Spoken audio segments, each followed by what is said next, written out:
تبارك الذي نزل الفرقان على عبده ليكون للعالمين نذيرا۔ السلام علیکم ورحمۃ اللہ وبرکاتہ۔ نحمدہ ونصلی علی رسولہ الکریم،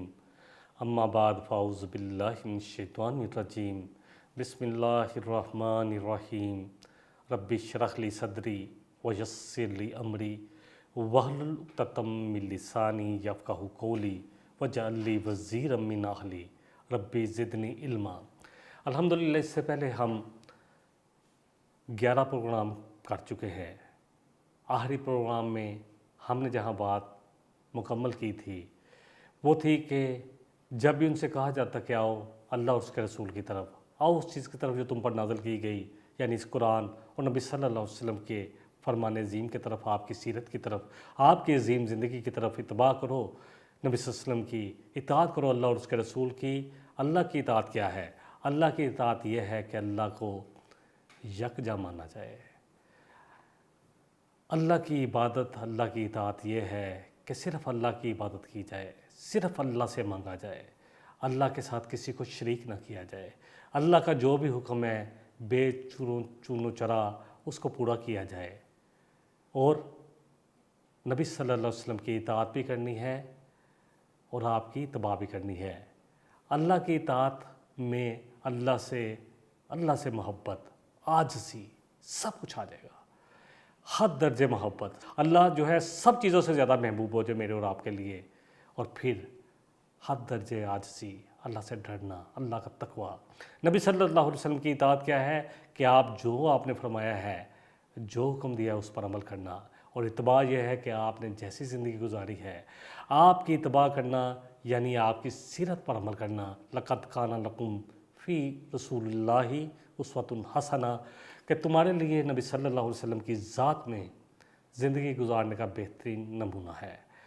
جو آخری آیات ہم نے پڑھی، جس طرح کہ سورہ البقرہ، اسی طرح سورہ لقمان کی اور سورہ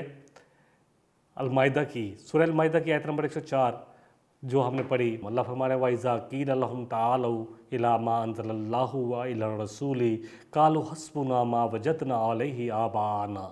جب ان سے کہا جاتا ہے کیا اس چیز کی طرف جس کو اللہ نے نازل کیا، یعنی اس قرآن کی طرف اور رسول صلی اللہ علیہ وسلم کی مبارک زندگی کی طرف آؤ، آپ کی اطاعت کی طرف آؤ، کہتے ہیں کہ ہمارے لیے کافی ہے، ہمارے لیے وہی دین کافی ہے جس پر ہم نے اپنے باپ دادا کو پایا۔ اَوَلَوْ كَانَ آبَاؤُهُمْ لَا يَعْلَمُونَ شَيْئًا وَلَا يَهْتَدُونَ۔ اللہ فرمانے چاہے ان کے باپ دادا کوئی علم نہ رکھتے ہوں، اور پھر سورہ البقرہ میں فرمایا لا یعقلون، کوئی عقل نہ رکھتے ہوں، ولا یہتدون، اور نہ ہی وہ ہدایت پر ہو، تب بھی ان کی پیروی کیے جاؤ گے۔ دیکھیں آج مسائل جو ہے نا بہت زیادہ ہو گئے، تعلیم والے لوگ دین سے دور ہو گئے اور دین والے تعلیم سے دور ہو گئے۔ اب تو یقین جانیں ہمارے جیسی فیملیز میں بھی عام یہ بات ہوتی ہے کہ بچے جو ہیں وہ اعلیٰ تعلیم تو ضرور حاصل کر رہے ہیں لیکن سیکولر ہوتے جا رہے ہیں۔ ہم تو سمجھے تھے کہ لائے گی شعور تعلیم، کیا خبرتی ساتھ چلائے گا الہاد بھی ساتھ۔ بچے الہاد کی طرف آ رہے ہیں، ملحد ہو رہے ہیں، ایتھسٹ ہو رہے ہیں، اللہ اکبر، ان کو سیکولر کیا جا رہا ہے۔ جیسے میں نے پہلے بھی ایک دفعہ بیان کیا کہ چانسلر جو تھے FC کالج کے، ان سے پوچھا گیا، کسی نے پوچھا جی اتنے مشنری کالج آپ نے بنا دیے، لوگ پھر بھی عیسائیت تو قبول نہیں کر رہے۔ انہوں نے کہا کہ ہمارا مقصد یہ ہے ہی نہیں کہ لوگ عیسائی بنیں، ہم تو یہ چاہتے ہیں کہ وہ مسلمان بھی نہ رہیں، بس سیکولر بن جائیں۔ اور آج دنیاوی تعلیم جس میں دین نہیں ہوگا، یقین جانے دینی تعلیم نہیں ہوگی، وہ انسان کو سیکولر بنا دے گی، وہ انسان کو ایتھیسٹ بنا دے گی، الہاد کی طرف لے جائے گی۔ اللہ تعالیٰ مجھے اور آپ کو سمجھ دے۔ بہرحال آج کا پروگرام ہم شروع کرتے ہیں۔ یہ کچھ باتیں تھیں جو میں نے اس لیے تاکہ وہ ذہن میں رہے ہمارے۔ آج جو پہلی آیت ہم لے رہے ہیں وہ قرآن کی لے رہے ہیں۔ اب جب بہت زیادہ سختیاں شروع ہوئیں، ظلم شروع ہوئے، خود نبی صلی اللہ علیہ وسلم کعبے میں نماز پڑھتے، اللہ اکبر، تو ایک دفعہ پڑھتے ہوئے آپ سجدے میں گئے تو آپ پر اونٹ کی اوجری لا کر رکھ دی گئی، اللہ اکبر۔ فاطمہ الزہرا رضی اللہ عنہا آئیں، انہوں نے آ کر ہٹائی، اللہ اکبر۔ اسی طرح ابوبکر صدیق کو آپ کو بچاتے ہوئے اتنا مارا گیا کہ آپ کا ناک نقشہ بدل گیا۔ اسی طرح عبداللہ بن مسعود نے ایک دفعہ قرآن پڑھا کعبے میں تو ان کو اتنا مارا گیا۔ بلال کو امیہ بن خلف جو تھا وہ تکلیف دیتا تھا، محلے کے اوباش لڑکے ان کے پیچھے لگاتا تھا، پتھر مارتے تھے، ان کو تنگ کرتے تھے، ہوٹنگ کرتے تھے، ان کو لٹا دیتا تھا، ان پر پتھر رکھ دیتا تھا، گرم ریت پر لٹاتا اور پتھر رکھتا اور کہتا تھا کہ مانو ہماری بات، اور آپ ایک ہی لفظ کہتے تھے، احد احد، کہ اللہ ایک ہے، میں نہیں مانتا تمہاری بات، جو بھی کرنا کر لو۔ اسی طرح حباب بن ارت رضی اللہ عنہ جو لوہار تھے، ان کو گرم کولے پر لٹا دیتا تھا، ان کا مالک تھا، یہ بھی غلام تھے، آپ کی جسم کی چربی سے وہ کولے بجھتے تھے۔ عمر فاروق رضی اللہ عنہ جب امیر المومنین تھے تو ایک دفعہ آپ نے کہا پیٹھ دکھاؤ، اور جب پیٹھ دکھائی تو سب صحابہ رونے لگ پڑے۔ اللہ اکبر، ایسی سختیاں برداشت کی تھی۔ اور پھر یاسر آل یاسر کا خاندان، حضرت سمیہ رضی اللہ عنہ جو پہلی شہیدہ تھی اسلام میں، کتنی بے دردی سے قتل کیا گیا، شہید کیا گیا، یاسر کو مار دیا گیا، یاسر کے ایک بیٹے کو مار دیا گیا، عمار صرف بچے، باقی سب کے ساتھ کیا ہوتا رہا۔ اب جب اتنی سختی آئی تو ایک دفعہ حباب بن ارت رضی اللہ عنہ آپ کے پاس آئے، آپ کعبے کے ساتھ ٹیک لگا کے بیٹھے تھے، کہا آپ نبی صلی اللہ علیہ وسلم کیا ہمارے لیے دعا نہیں کرتے؟ نبی صلی اللہ علیہ وسلم سیدھے ہو کے بیٹھ کے چہرہ مبارک سرخ ہو گیا، فرمایا کہ اللہ کی قسم تم جلدی مچا رہے ہو، تم سے پہلے جو لوگ تھے ان کو اسلام پر، ایک اللہ کو ماننے پر، ان کے ساتھ یہ ہوا کہ ان کو ایک گڑھے میں رکھ دیا، کھڑا کر دیا جاتا اور آرے کے ساتھ 2 ٹکڑے کر دیا جاتا، ان کو آگوں کی تھندقوں میں جلایا گیا۔ اللہ کی قسم یہ دین مکمل ہو کے رہے گا، اور تم دیکھو گے کہ ایک شخص حضر موت سے چلے گا اور مدینہ آئے گا اور اسے اللہ کے سوا کسی کا ڈر نہیں ہوگا۔ یہ ہے وہ دین جو لوگوں نے دیکھا۔ بہرحال آج کی آیات اسی پر ہیں۔ اللہ سبحانہ وتعالیٰ فرما رہے ہیں سورہ البقرہ کی آیت نمبر 2 آیت 214 میں، ام حسبتم، کیا تم لوگوں نے سوچ لیا ہے، ان تدخلوا الجنہ، کہ ایسے ہی جنت میں داخل ہو جاؤ گے؟ صرف اتنا کہنے پر کہ ہم مسلمان ہیں جنت میں داخل کر دیے جاؤ گے؟ زبان سے کہہ دیا لا الہ الا اللہ تو کیا حاصل، دل و نگاہ مسلمان نہیں تو کچھ بھی نہیں۔ یہ شہادت کیا ہے؟ الفت میں قدم رکھنا، لوگ آسان سمجھتے ہیں مسلمان ہونا۔ یہ تو بہت بڑی گواہی ہے جو دینی پڑے گی، یہ تو پھر جہاد کرنا پڑے گا، یہ تو انت تک سٹرگل کرنی پڑے گی، اللہ کے دین کو قائم کرنے کے لیے، لوگوں تک پہنچانے کے لیے جان اور مال کے ساتھ سٹرگل کرنی پڑے گی۔ تو بچا بچا کے نہ رکھ اسے، تیرا آئینہ ہے وہ آئینہ جو شکستہ ہو تو عزیزتہ رہے نگاہ آئینہ ساز میں۔ لگاؤ اپنی جان، جس نے اللہ نے دیا ہے تمہیں یہ سب کچھ، جسمانی طاقتیں، یہ ذہانتیں، لگاؤ اللہ کے لیے، اور وہ مال جو اللہ نے تمہیں دیا ہے لگاؤ اللہ کے لیے، اپنی اولادیں لگاؤ اللہ کے دین کے لیے، کوشش کرو۔ یہ سب اللہ ہم سے، مجھ سے اور آپ سے چاہتا ہے۔ بہر اللہ فرما رہے ہیں ام حسبتم ان تدخلوا الجنہ، کیا تم یہ گمان رکھتے ہو، کیا یہ یقین کر لیا ہے کہ تم جنت میں داخل ہو جاؤ گے صرف اتنا کہنے پہ کہ تم نے کہہ دیا کہ ہم ایمان والے ہیں؟ وَلَمَّا يَأْتِكُمْ مَثَلُ الَّذِينَ خَلَوْا مِن قَبْلِكُمْ، حالانکہ تم پر تو وہ حالات گزرے نہیں ہیں جو تم سے پہلے لوگوں پر گزر چکے ہیں۔ مَسَّتْهُمُ الْبَأْسَاءُ وَالضَّرَّاءُ وَزُلْزِلُوا، ان کو تو اللہ اکبر سختیوں نے گھیر لیا، تکلیفوں نے گھیر لیا، ان کو جھنجھوڑ دیا گیا، اللہ اکبر، وَزُلْزِلُوا، ہلا کر رکھ دیا گیا، حتیٰ یقول الرسول والذین آمنوا معہ متی نصر اللہ، یہاں تک کہ پکار اٹھے وقت کے رسول اور ایمان والے کہ کب آئے گی اللہ کی مدد۔ اللہ، جب اتنی اللہ نے ان کو پوری طرح آزما لیا، پھر اللہ کی طرف سے آیا، اللہ آگاہ ہو جو، ان نصر اللہ قریب، ہاں اب اللہ کی مدد قریب ہے۔ حباب بن ارت کی میں نے حدیث پہلے بیان کی، حدیث کا نمبر 2876 ہے، جب انہوں نے نبی صلی اللہ علیہ وسلم سے کہا کہ اللہ اکبر، کہ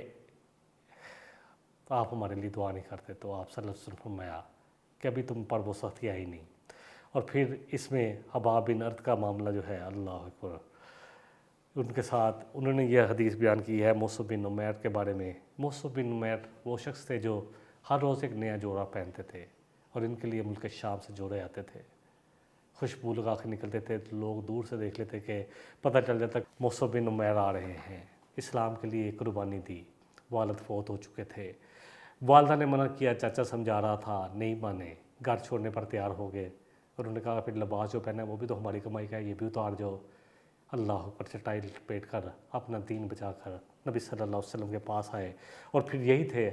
اسد بن زرارہ کے ساتھ ان کو بھیجا گیا، اور پھر ان کے ہاتھوں پر کتنے لوگ مسلمان ہوئے۔ اگلی دفعہ 83 لوگ آئے، پہلی دفعہ کچھ 12-13 لوگ تھے۔ اللہ اکبر، شہادت پائی، شہید ہوئے غزوہ احد میں، اور صرف ان کے پاس ایک داڑھی دار چادر تھی، جب ان کا سر ڈانپتے تو پاؤں ننگے ہو جاتے، اور پاؤں ڈانپتے تو سر ننگا ہو جاتا۔ آپ نے کہا سر ڈانپ دو اور پاؤں پر گھاس ڈال دو۔ اللہ اکبر، اسلام بڑی قربانیوں کے بعد آیا ہے، یقین جانے میرے اور آپ کے پاس۔ اللہ کرے کہ میں اور آپ کسی قدر جانے، اللہ کرے۔ بہرحال حباب بن ارت کی جو حدیث ہے وہ ابو داؤد کی حدیث نمبر 2649 ہے، جس میں انہوں نے نبی صلی اللہ علیہ وسلم کو کہا کہ آپ کیا ہمارے لیے دعا نہیں کرتے؟ اللہ اکبر۔ تو آپ نے فرمایا کہ پہلی امتوں کے ساتھ تو یہ ہوتا رہا کہ ان کو کڑے میں کھڑے کر کے ان کے 2 ٹکڑے کر دیے جاتے، ان پر لوہوں کی کنگیاں چلا دی جاتی، ان کو جلا دیا جاتا، پھر بھی وہ دین سے نہیں پھرتے تھے۔ اللہ کی قسم یہ دین پورا ہو کر رہے گا۔ تم دیکھو گے کہ ثنا سے اور حضرت موت کے درمیان سفر کرے گا ایک شخص، اور اسے اللہ کے سوا کسی کا ڈر نہیں ہوگا، لہٰذا صبر و تحمل سے کام لو۔ دیکھیں دین جو ہے وہ، میں نے جیسے پہلے بھی کہا کہ بڑی مشکل سے، بڑی تکلیفوں سے یہ دین ابھرا ہے۔ اللہ اکبر،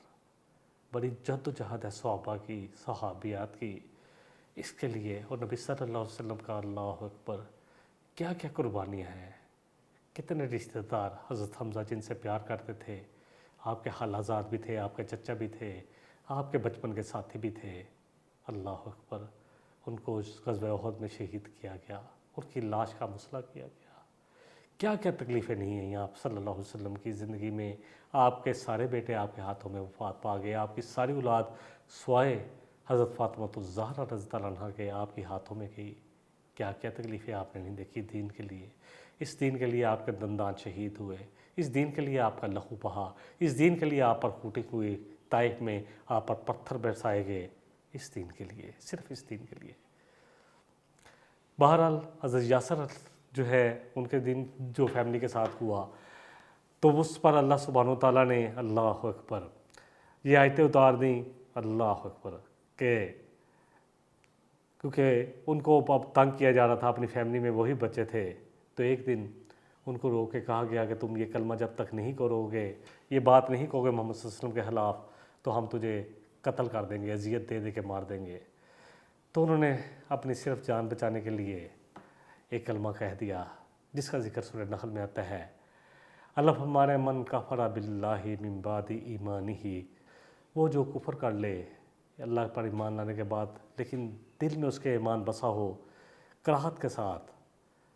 اور اس کا دل ایمان پر مطمئن ہو، تو ایسے شخص پر کوئی پکڑ نہیں کہا جا سکتا ہے۔ سورہ نحل کی آیت نمبر 106 ہے۔ سورہ آل عمران کی آیت نمبر 142 میں اللہ فرما رہے ہیں ام حسبتم ان تدخلوا الجنہ، کیا تم نے یہ گمان کر رکھا ہے کہ تم بغیر آزمائے ہوئے ہی جنت میں داخل ہو جاؤ گے؟ وَلَمَّا يَعْلَمِ اللَّهُ الَّذِينَ جَاهَدُوا مِنْكُمْ وَيَعْلَمَ الصَّابِرِينَ، کیا اللہ ظاہر نہیں کرے گا، اللہ آزمائے گا نہیں، اللہ ظاہر نہیں کرے گا، کھولے گا نہیں کہ تم میں سے کون ہے جو ڈٹ جانے والا ہے، جو برداشت کرنے والا ہے، جو ثابت قدم رہنے والا ہے، جو صبر کرنے والا ہے، اور کون ہے جو اللہ کی راہ میں اپنا تن من سب کچھ قربان کرنے والا ہے۔ اور سورہ عنکبوت کے آیات، اللہ اکبر، اس میں تو اللہ سبحانہ و تعالیٰ تمام ان لوگوں کو جو مسلمان اپنے آپ کو کہلاتے ہیں، جو ایمان کے دعوے دار ہیں، ان سے پوچھ رہے ہیں، ان کو کہہ رہے ہیں۔ سورہ عنکبوت کی آیت نمبر 2 ہے اور 3 ہے۔ احسب الناس ان یترکوا ان یقولوا آمنا وہم لا یفتنون، کیا لوگوں نے یہ گمان کر رکھا ہے، ہاں کیا یہ یقین کر لیا ہے؟ تو ٹولے اپنے آپ کو، میں کہتا ہوں میں بھی اور آپ بھی، اور جو لوگ بھی یہ قرآن پڑھتے ہیں یا میری بات کو سن رہے ہیں، کیا اللہ فرمانے کیسے چھوڑ دیے جاؤ گے اتنا کہنے پر کہ ہم ایمان لائے، اور اللہ تمہیں آزما کر نہیں دیکھے گا، پرکھے گا نہیں کہ تمہارا ایمان کتنا سچا ہے اور کتنا جھوٹا۔ اللہ فرمانے ہم نے یقیناً آزمایا تھا تم سے پہلے لوگوں کو بھی، وَلَيَعْلَمَنَّ اللَّهُ الَّذِينَ صَدَقُوا، تاکہ اللہ جانچ لیں کہ کون ہیں جو اپنے دعوے ایمان میں سچے ہیں، وَلَيَعْلَمَنَّ الْكَاذِبِينَ، اور جانچ لے اللہ کہ کون ہیں جو جھوٹے ہیں۔ کون ہے جو سچے دل سے ایمان لے کر آئے ہیں اور ایمان کے لیے تن من تن لگانے کو تیار ہیں، اور کون ہے جو صرف زبانی دعویٰ رکھتے ہیں۔ سورہ عنکبوت کی آیت نمبر اللہ اکبر 11 میں بھی اللہ فرمانے والا یا لمن اللہ الذین آمنوا، تاکہ اللہ جانچ لے ایمان والوں کو کہ واقعی ان میں ایمان ہے، وَلَا يَعْلَمَنَّ الْمُنَافِقِينَ، تاکہ منافقوں کو علیحدہ کر دیا جائے اور جانچ لی جائے منافق بھی۔ منافق کون ہے؟ منافق نفقہ جو ہے اس روم کے لیے کہا جاتا ہے جس کے دو راستے ہوتے ہیں، یعنی جدھر راستہ جدھر اس کو آسانی لگے، دین پر بھی ہوتے ہیں لیکن اتنے دین پر جو ان کے دل پسند ہو، جس میں ان کی دنیا کو کوئی نقصان نہ ہو۔ اللہ اکبر، اللہ جانچ لے کہ کون ہے جو سچے ایمان والے ہیں اور کون ہیں جو نفاق سے کام لیتے ہیں، کون ہے جو جھوٹے ہیں۔ منافق کی 3 نشانیاں، ایک جگہ 4 کہا گیا، صحیح مسلم صحیح بخاری کی حدیث ہے۔ بات کرے تو جھوٹ بولے، وعدہ کرے خلاف کرے، امانت رکھوائی جائے خیانت کرے، اور صحیح مسلم کے الفاظ ہیں چاہے نماز روزہ بھی کرتا ہو۔ اسی طرح فرمایا کہ جب جھگڑے پر آئے تو تمام اخلاق کی تمام جو حدیں ہیں وہ پھلانگ دے، تمام اخلاق جو جتنا اخلاق دکھا رہا ہے سب کچھ بھول جائے۔ بہرحال اللہ تعالیٰ مجھے اور آپ کو سمجھنے کی توفیق دے۔ سورہ قلم کی آیت لے لیتے ہیں، جب اب اس کو انشاءاللہ تعالیٰ، کیونکہ ڈیفینیٹلی ہم نے کافی اس موضوع پر قرآن اور صاحب قرآن کے موضوع پر قرآن ہی سے سارے بات لیے کہ کیسے تنگ کیا جا رہا تھا مومنوں کو، کیسے مسلمانوں کو تنگ کیا جا رہا تھا، کیا کیا حربے آزمائے گئے، کیسے قرآن پر اعتراضات کیے گئے، نبی صلی اللہ علیہ وسلم پر اعتراضات کیے گئے، ان لوگوں پر جو ایمان لا رہے تھے ان پر اعتراضات کیے گئے، یہ سب کچھ۔ اب یہ چاہ رہے تھے کہ جیسے جیسے وقت گزر رہا تھا کہ کچھ لے دے والا معاملہ کھڑے، انہوں نے آگے یہ ابو طالب کے پاس کہ اپنے بھتیجے سے کہیں کہ کچھ ہماری مان لے، ہم مان لیں گے، اس طرح کریں کہ چلے کبھی یہ بھی ہمارے بتوں کو آ کر ہاتھ ہی رکھ دے، ہم ایک اللہ کی عبادت کریں گے، اس طرح کریں کہ 1 مہینہ یہ کر لے، ایک ماہ ہم کر لیں گے، پھر اس پر بھی آئے کہ چلے 1 سال ہم کرتے ہیں، 1 ماہ یہ کریں گے، پھر کہتے یہ بھی نہ کریں صرف بتوں پر ہاتھ ہی رکھ دے۔ اللہ اکبر، اللہ سبحانہ وتعالیٰ نے اس کا ذکر کیا ہے سورہ قلم سورہ نمبر 68 آیت نمبر 9 میں، وَدُّوا لَوْ تُدْہِنُوا وَيُدْہِنُونَ، چاہتے ہیں کہ کچھ آپ آگے بڑھے اور کچھ یہ آگے بڑھے، ہاں کچھ آپ ڈھیلے پڑے تو کچھ یہ بھی قریب آ جائے۔ اللہ فرما رہے ہیں آپ ہرگز ایسا نہیں کریں گے۔ اللہ نے سورہ کافرون نازل فرمائی، کل یا ایھا الکافرون، آپ کہیے نبی صلی اللہ علیہ وسلم انکار کرنے والوں سے، لا اعبد ما تعبدون، میں ہرگز کبھی بھی عبادت نہیں کروں گا جس کی تم عبادت کرتے ہو، ولا انا عابد ما عبدتم، اللہ اکبر، اور نہ ہی تم عبادت کرنے والے ہو اس کی جس کی میں عبادت کرتا ہوں، ولا انتم عابدون ما اعبد، اور نہ ہی تم عبادت کرو گے میرے الہ کی، لکم دینکم ولی دین، تمہارے لیے تمہارا دین، میرے لیے میرا دین۔ حق جو ہے وہ واضح ہے، قرآن جو ہے فرقان ہے، نبی صلی اللہ علیہ وسلم کی ذات فرقان ہے جو حق اور باطل کا فرق کرنے والے ہیں۔ جب یہ فرق آ جانے کے بعد کیسے ہو سکتا ہے کہ حق میں کوئی بھی گندلی چیز ڈال دی جائے؟ صاف پانی میں ایک قطرہ بھی اگر ناپاک پانی کا ڈالا جائے گا تو وہ سارا ناپاک ہو جائے گا۔ دین حق ہے، اس میں کوئی بھی ایسی چیز شامل نہ کی جائے، خالص رہنے دیں اس کو، دین کو خالص رہنے دیں، اپنی طرف سے نئی ایجادات اس میں شامل نہ کی جائے۔ دین جو ہے وہی ہے جو ہمیں اللہ سے یعنی اس قرآن سے ملتا ہے، اللہ کے رسول صلی اللہ علیہ وسلم کے صحیح فرمان سے ملتا ہے، اور پھر صحابہ کی پاکیزہ زندگیوں سے ملتا ہے، اسی پر اکتفا کریں، کافی ہے ہمارے لیے۔ اور پھر ائمہ کرام انہوں نے جتنی بھی سٹرگل کی، جس بھی ائمہ کرام نے لکھا اس سے کہا کہ میں نے جو غور و فکر کیا ہے، جو فقہ کی طرف آئے، وہ کہتے ہیں کہ ہم نے استدلال کہاں سے لیا ہے؟ سب سے پہلے قرآن، پھر آپ صلی اللہ علیہ وسلم کے فرمان، اور پھر صحابہ کا اجماع، ان کو پکڑ لیں، انشاءاللہ تعالیٰ گمراہی سے بچ جائیں گے۔ اب نبی صلی اللہ علیہ وسلم کو جب معراج پر لے جایا گیا تو اس کا تھوڑا ذکر کر لیتے ہیں، جس کا ذکر سورہ بنی اسرائیل میں ہے، سورہ نمبر 17 آیت نمبر 1 میں، سبحان الذی اسریٰ بعبدہ لیلا من المسجد الحرام الی المسجد الاقصی، پاک ہے وہ ذات، سبحان سے کام شروع کیا گیا ہے، یعنی اللہ پاک ہے، اللہ جو چاہے کرے، پاک ہے وہ ذات جو لے گی اپنے بندے محمد صلی اللہ علیہ وسلم کو رات کے ایک قلیل عرصے کے حصے میں مسجد حرام سے مسجد اقصیٰ کی طرف، الذی بارکنا حولہ، اللہ فرما رہے ہیں وہ جس کا ماحول ہم نے بڑا بابرکت بنایا ہے، لِنُرِيَّهُ من آیاتنا، تاکہ ہم اسے دکھائیں اپنی آیات میں سے، اپنی نشانیوں میں سے، اِنَّهُ هُوَ السَّمِيعُ الْبَصِيرُ، بے شک اللہ بڑا سننے والا خوب دیکھنے والا ہے۔ نبی صلی اللہ علیہ وسلم کو بیت المقدس لے جایا گیا، آپ پر معراج جو ہے اس کی مختلف ڈیٹیں آتی ہیں، کوئی بھی کنفرم نہیں ہے، لیکن اللہ سبحانہ و تعالیٰ نے آپ صلی اللہ علیہ وسلم کے پاس جبریل علیہ السلام کو بھیجا، وہ براق جیسی سواری لے کے آئے، جس کا ایک قدم دوسرا قدم کتنے ہزاروں مائل پر پڑتا تھا، کتنا اس کا کتنے تیزی سے بجلی کی سرعت سے سفر کرنے والا، آپ کو اس پر بٹھایا گیا اور جبریل علیہ السلام کے ساتھ آپ مسجد اقصیٰ پہنچ گئے، وہاں آپ نے جا کر اپنی سواری باندھی، آپ کو 3 قسم کے مشروب پیش کیے گئے، شہد، شراب اور دودھ، آپ نے دودھ کو پسند فرمایا، فرمایا آپ فطرت پہ ہیں، آپ نے فطرت کو پسند فرمایا ہے، اگر آپ کچھ اور پسند کر لیتے یعنی شراب پسند کرتے تو آپ کی امت بھٹک جاتی۔ پھر آپ کو آسمانوں کی سیر کروائی گئی، سدرۃ المنتہا پر لے کر جایا گیا جہاں سے جبریل علیہ السلام آگے نہیں گئے، پھر آپ اللہ سے ہم کلام ہوئے، پہلے آسمان پر آدم علیہ السلام سے ملاقات ہوئی، آپ نے ان کو دیکھا تو وہ ایک طرف دیکھ کر ہنس رہے تھے اور ایک طرف دیکھ کر رو رہے تھے، پوچھا جبریل یہ کیا کس وجہ سے ہے؟ کہا کہ یہ اس لیے کہ یہ جب اپنی امت کے ان لوگوں کو دیکھتے ہیں جو شکر گزار ہیں، جو جنت میں جائیں گے تو آپ ہنس پڑتے ہیں، مسکرا پڑتے ہیں، اور جب ان کو دیکھتے ہیں جو بدبخت ہے جو جہنم میں جائیں گے تو آپ کا رونا نکل آتا ہے۔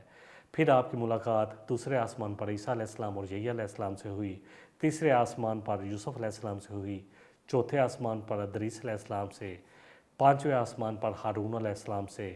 چھٹے آسمان پر موسیٰ علیہ السلام سے، اور ساتویں آسمان پر ابراہیم علیہ السلام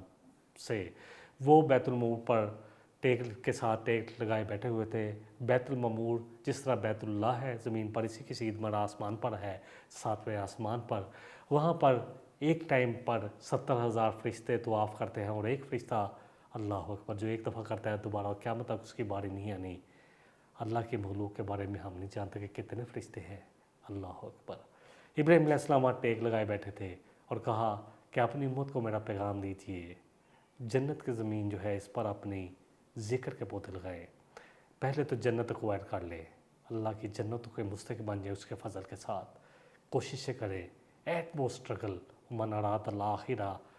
کہ جو بھی ارادہ رکھتا ہو آخرت کا، آخرت کی زندگی کا، آخرت کی زندگی کو سمجھتا ہو یقین کرتا ہو، اس کے لیے کوشش کر، جتنا کہ کوشش کرنا حق ہے، اور ہو مومن ایمان والا تو اللہ ایسے لوگوں کی کوششوں کو ضرور قدردانی کرے گا۔ سورہ بنی اسرائیل کی آیت نمبر 19 میں آتا ہے۔ بہرحال پھر آپ کو سدرۃ المنتہا پر لے جایا گیا، اللہ سے آپ ہم کلام ہوئے، آپ کو 50 نمازوں کا تحفہ دیا گیا، آپ واپس آ رہے تھے تو موسیٰ علیہ السلام نے روک لیا، فرمایا کیا تحفہ ملا ہے؟ کہا 50 نمازیں، کہا میری بہت زیادہ ہے، کوئی تخفیف کرائیں جائیں واپس گئے، کچھ اور تخفیف ہو گئی، کم ہو گئی، آپ نے کہا یہ بھی زیادہ ہے، میری امت پر تو 2 تھی وہ انہوں نے نہیں پڑھی، اور تخفیف کرائے، کرتے کرتے 5 پر آئیں، تو پھر نبی صلی اللہ علیہ وسلم کو موسیٰ علیہ السلام نے روک لیا کہ جائیں، پھر دوبارہ جائے، آپ نے فرمایا مجھے شرم آتی ہے، اللہ کی طرف سے ندا آئی کہ اے محمد صلی اللہ علیہ وسلم آپ کی امت پڑھے گی 5 لیکن ان کو اجر 50 کا ہی ملے گا۔ نماز مومن کی معراج ہے، یہ ہمیں اونچا اٹھانے والی ہے، جس دین میں نماز نہیں وہ دین ہی نہیں ہے، جس نے نماز چھوڑ دی اس نے پورے کا پورا دین ہی ڈھا دیا۔ نماز دین کا سب سے مضبوط ستون ہے، یہ اللہ سے رابطے والی چیز ہے، اللہ اکبر۔ پھر تھوڑا سا ذکر کر لیتے ہیں آپ کے طائف کے سفر کا۔ اللہ فرما رہے ہیں، سورہ احقاف کی آیت لے لیتے ہیں، وَإِذْ صَرَفْنَا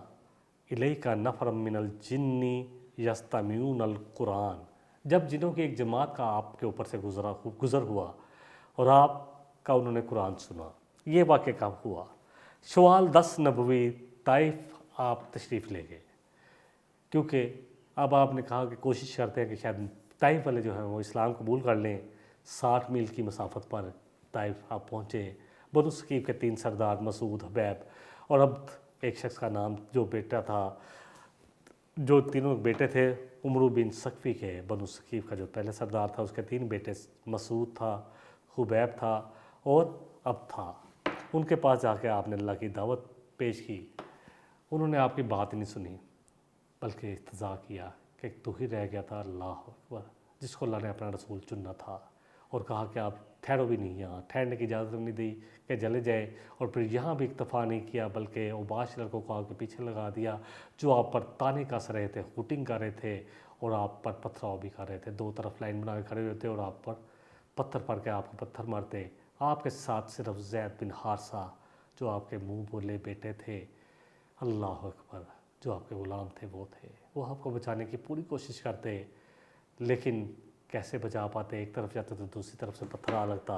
اتنے خون بہا کہ اللہ اکبر، کہ آپ کی پنڈلیوں میں، آپ کے جوتوں میں بھی خون آ گیا۔ پھر آپ صلی اللہ علیہ وسلم، اللہ اکبر، ایک جگہ رکے، باغ تھا، اللہ اکبر، 2 مکے میں رہنے والوں کا باغ تھا، عتبہ اور شیبہ کا باغ، انگوروں کا باغ، ان کو پھر بھی اپنی قبائلی زندگی تھوڑی غیرت آئی، انہوں نے آپ کو آنے کی اجازت دے دی۔ ایسا ظلم تو مکے والوں نے بھی کبھی نہیں کیا تھا۔ اما عائشہ صدیقہ رضی اللہ عنہا نے ایک دفعہ پوچھا کہ آپ پر سب سے زیادہ سخت دن کون سا تھا؟ تو آپ نے فرمایا طائف کا۔ وہ کہنے لگی میرا خیال ہے کہ آپ احد کا کہیں گے، جب آپ کے دندان شہید ہوئے۔ فرمایا وہاں تو میرے ساتھ میرے جان نثار صحابہ کھڑے تھے، طائف کا دن میں اکیلا، میرے ساتھ صرف زید بن حارثہ، اور میرا اقتضا کیا گیا، اللہ اکبر۔ بہرحال آپ باغ میں آئے اور آپ نے اللہ کے آگے ہاتھ اٹھا دیے، بڑی زبردست دعا آپ نے کی،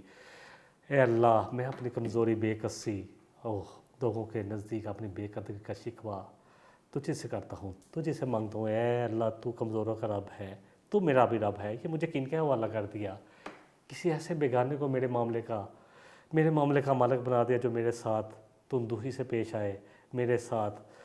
بدتمیزی کریں، اللہ اکبر۔ اگر اللہ تو مجھ سے ناراض نہیں تو پھر مجھے کوئی پرواہ نہیں، اللہ اکبر، لیکن اے اللہ، میں تیری عافیت چاہتا ہوں، تیرے چہرے کا نور کا طالب ہوں، تیرے چہرے کے نور کا طالب ہوں، جس سے تاریکیاں روشن ہوتی ہیں، جس سے دنیا اور آخرت کے معاملات درست ہوتے ہیں۔ اے اللہ، میں تیری پناہ چاہتا ہوں اس سے کہ تو مجھ سے ناراض ہو، اور میں تیرے عذاب سے، تیرے عذاب سے بھی پناہ چاہتا ہوں، تیری رضا میرے مطلوب ہے، اللہ تو راضی ہو جا، تو مجھ سے راضی ہو جا، اللہ اکبر۔ یہ دعا ایسی تھی، اللہ اکبر، اللہ نے جبریل علیہ السلام کو بھیج دیا، 7 پہاڑوں والا فرشتہ، کہا سلام پیش کیا، اور کہا کہ اللہ نے میرے ساتھ پہاڑوں والا فرشتہ بھیجا ہے، اور اللہ کہتے ہیں کہ جو انہوں نے بدبختوں نے آپ کے ساتھ کیا ہے، آپ حکم کریں اس فرشتے کو یہ دونوں پہاڑوں کو ملا دے تاکہ یہ سب کے سب کچھ لے جائے۔ آپ نے فرمایا نہیں، یہ نہیں تو ان کی نسلوں میں سے لوگ اسلام قبول کریں گے، اللہ اکبر۔ پھر آپ جب واپس آئے نہلا کے مقام پر، تو وہاں پر آپ نے جماعت کروائی، بعض روایات میں فجر کی نماز آتی ہے اور یا عشاء کی آتی ہے، وہاں جنہوں نے آپ کا کلام سنا، جس کے بارے میں اللہ فرما رہے ہیں سورہ احقاف کی آیت نمبر 29 میں، وَإِذْ صَرَفْنَا إِلَيْكَ نَفَرًا مِّنَ الْجِنِّ يَسْتَمِعُونَ الْقُرْآنَ، جنوں کی جماعت کا گزر ہوا تو انہوں نے آپ کا قرآن سنا، فَلَمَّا حَضَرُوهُ، پھر جب وہ آپ کے پاس آئے تو قرآن پڑھ رہے تھے آپ، قَالُوا أَنصِتُوا، تو ایک دوسرے سے کہا کہ بالکل خاموش ہو جو، فَلَمَّا قُضِيَ وَلَّوْا إِلَىٰ قَوْمِهِمْ منذرین، پھر جب آپ نے تلاوت مکمل کی تو اپنی قوم کی طرف پلٹ گئے ان کو خبردار کرنے کے لیے۔ ایک دفعہ قرآن سن کر یہ کام شروع کر دیا، ساری زندگی قرآن سنتے ہیں، پھر بھی ہم اس طرف نہیں آتے کہ لوگوں کو خبردار کریں، ہاں، اللہ اکبر۔ سورہ جن کی 2 آیتیں لے لیتے ہیں، جس میں اللہ فرما رہے ہیں، کل کہیے نبی صلی اللہ علیہ وسلم، کہیے کہ بے شک سنا میں جنوں کی ایک جماعت نے سنا، مجھ سے قرآن سنا، میرا قرآن سنا، وَقَالُوا إِنَّا سَمِعْنَا قُرْآنًا عَجَبًا، تو کہا آپس میں جا کر اپنی قوم میں کہ ہم نے ایک بڑا دل نشین قرآن سنا ہے، یہدی الی الرشد، جو کہ ہدایت دیتا ہے کامیابی کے راستے کی طرف، ہدایت کے راستہ دکھاتا ہے، کامیابی کا راستہ دکھاتا ہے،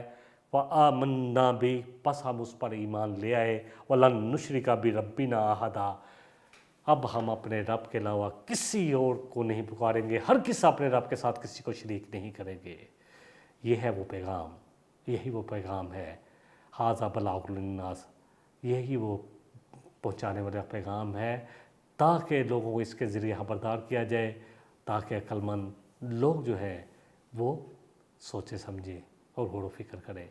اللہ تعالیٰ مجھے اور آپ کو ایسے ہی عقل مندوں میں شامل فرمائے۔ وآخر دعوانا ان الحمد للہ رب العالمین۔ سبحانک اللہم و بحمدک، اشہد ان لا الہ الا انت، استغفرک و اتوب الیک۔ والسلام علیکم ورحمۃ اللہ وبرکاتہ۔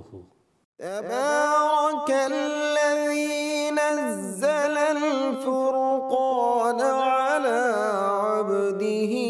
ليكون